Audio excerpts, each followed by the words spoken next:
Have you ever stared at a map of Southeast Asia and thought, wait a minute, aren't all these countries supposed to have beaches? After all, the region is famous for tropical islands, coastal cities, and stunning shorelines. Thailand has a coast.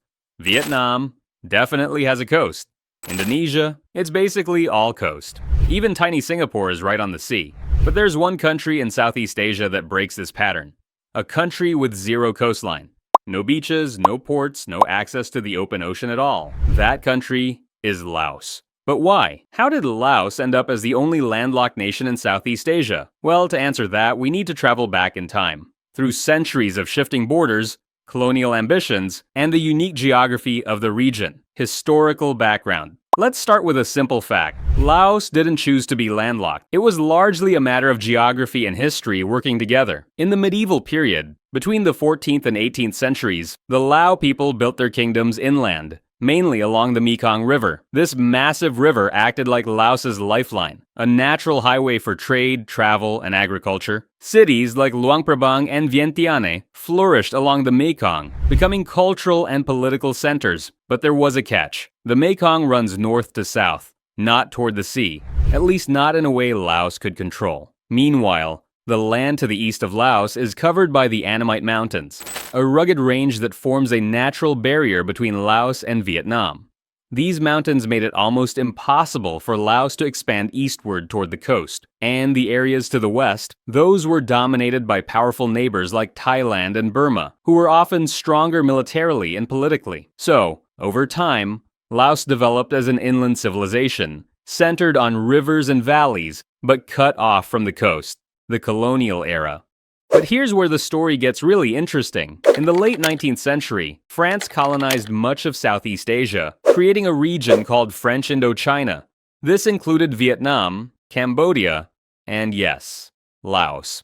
Now you might think, well, couldn't the French have just redrawn the borders and given Laos access to the sea? In theory, yes. But in practice, France didn't care. For the French, Vietnam was the crown jewel. It had ports, trade routes, and coastal cities that were perfect for shipping goods back to Europe. Laos, on the other hand, was seen as an afterthought, a buffer zone to protect Vietnam's western flank from British expansion in nearby Burma and Thailand. The French built roads, outposts, and administrative centers in Laos, but they never prioritized giving it a piece of the coastline. When the colonial borders were finalized in the early 20th century, France sealed Laos's fate. They locked in the landlocked borders we still see today. Modern-day consequences. Fast forward to today, and Laos remains the only landlocked country in Southeast Asia. This has huge impacts on its economy and development. Without a seaport, Laos has to rely on its neighbors, mainly Thailand, Vietnam, and China, for trade routes and imports.